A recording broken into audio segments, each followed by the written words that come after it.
where the Cabinet Secretary, John Badi, was engaging a group of young people, especially the youth leaders from various institutions in the country. And you'll remember last year, what started as a tax revolt quickly morphed into a full-scale protest with the young people, popularly referred to as the Gen Z, asking for government reforms, and not just in tax, but also for transparency and youth inclusion in the budget-making process. And of course, even the rethinking of government in terms of spending. And joining me here behind me is the Gen Zs, there's various student leaders from various institutions, and we're going to have a conversation on whether they feel heard or whether the Gen Z voice has been considered this time round, and on the thought on what they have and what emerged as a loud and bold and organized protest and conversations regarding this country's running of affairs, and whether now they feel represented. And moving forward to 2025,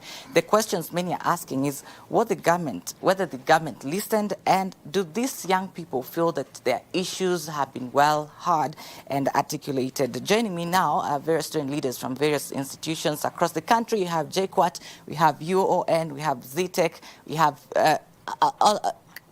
clearly, maybe everybody is here. I want to start with one of them. Maybe you're the president from the University of Nairobi. You can start by introducing yourself and then tell me what you think about this year's budget.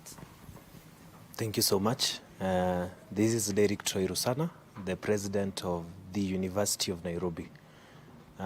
Today we've been here. We've had an engagement with the Cabinet Secretary for Finance. And what we think about today's budget is, number one, that communication has been streamlined from last year. The communication has been streamlined and more partners and more parties have been involved, because this is a budget for all Kenyans and for everyone. So the engagement and the communication has been made more effectively. But ours is also to touch on what affects the students and what mainly affects the youth, which is education, which is how they live, their conditions. And that is why we are here to raise to the CS issues on capitation. What is there in terms of the budget, in terms of what the government is providing for capitation, and what is there in terms of what the government is providing for HELB.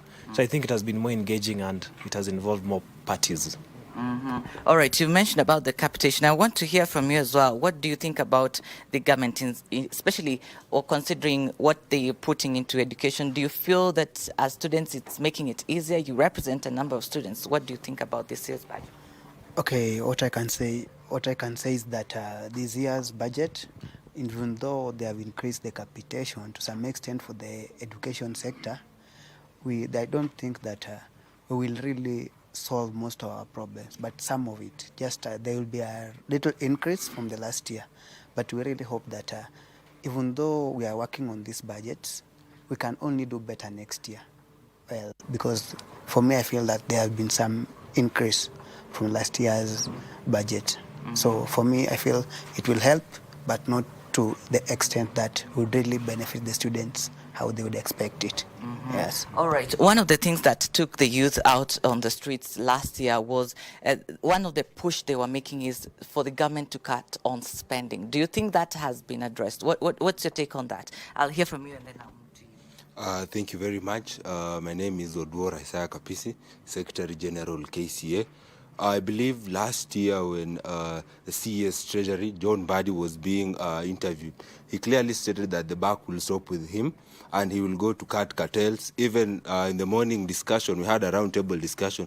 We posed the question to him that how best, since Margaret Nakango has been highlighting that there is clearly a corrupted budget, which is corruption in its end, how best is he going to deal with it? And he clearly mentioned and explained to us that he's really fighting it, and that going forward, from now, this budget to the next budget, that there are going to be a clear government spending. They are going to cut on cost cutting. They are going to cut maybe on majority of their travels, because they travel a lot in foreign countries. So that is going to be cut.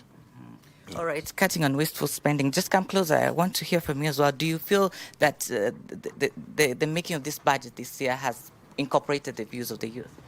Okay, my name is Ferdinand Awonda from ZTEC University, and just to echo what my good colleague has said about cutting government spending, we as the Gen Zs, we feel like the government has not done that much in cutting down spending.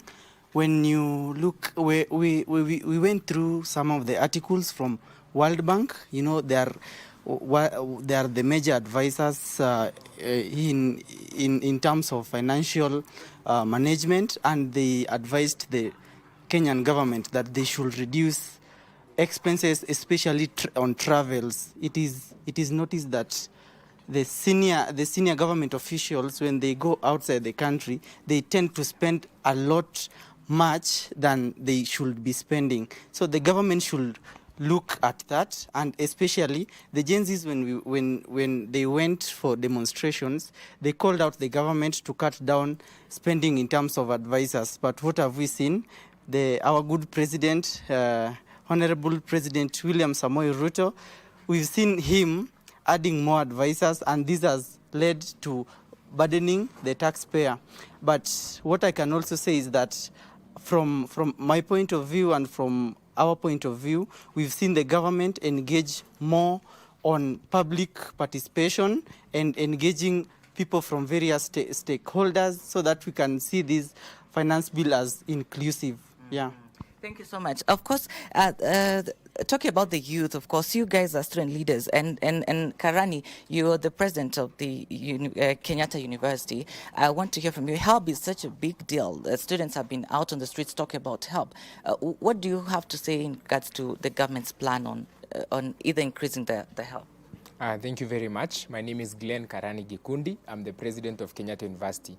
Today in the morning, we have had an engagement with the CS, Treasury, Honorable John Badi, and from the conversation and a petition that the comrades are really suffering without enough funding, and the CS has committed that this year's budget is increasing the budget for HELB from 35 million to almost 35 billion to almost 41 billion.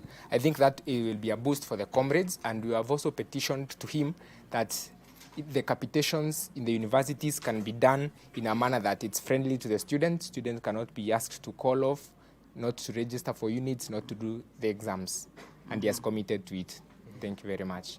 All right. Of course, the finance bill is still such a big deal, and of course, this comes in the backdrop of the protest and the revolt that we saw last year. So, in this year's finance bill, what do you feel like the proposals that impact the digital services, the Gen Z area and the sections? Do you feel like the government has done enough?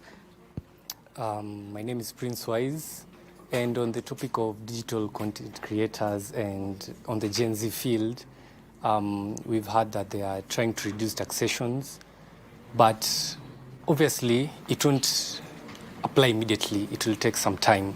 So during that time, there may be a bit of losses, but we want to thank Honorable John Badi for what he's been doing and for the helping of the Gen Z according to that media field, and also the way he's been interacting with people. That's why last year, a lot of people are out on the streets because no one was hearing their opinions. But now there's been interactions and ways on how to improve the finance bill. That's all we have. All right. Thank you very much. And let me hear from you. Do you think like there is much more that the government still needs to do in terms of, having the youth at the core, at the center, especially in the budget making process, so that you feel heard? Do you feel what are some of the sectors that you feel the government still needs to do much more? Okay, thank you so much. My name is Peace Lavisa, student President JCOT. To get to your question, from this year, budget preparation, the budget making process of the financial year 2025. I believe it has been a good step, a good initiative by the government, trying to engage different partners, different stakeholders, more youth. Like today, we had a session with the CS, round table where we got to converse. We heard from him, got insights, and we also shared our views.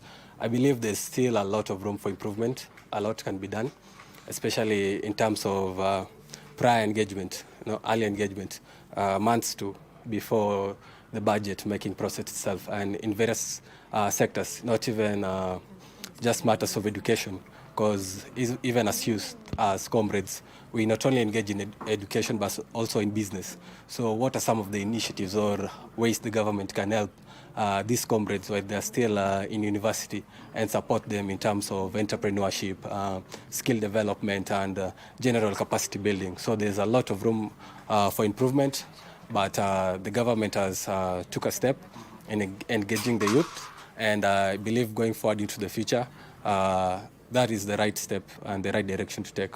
Yeah, thank you. All right, thank you very much. Of course, all of you are student leaders, and one day you will be at the helm of this nation's leadership. I also want to hear from you. What would you do different if you are the president of this country, or even just the cabinet secretary at the Ministry of Treasury? This is Derek Troy Rusana again, president of the University of Nairobi. And even as we journey through this, at some point we all want to become the president. I think what will be important to do differently is to listen more.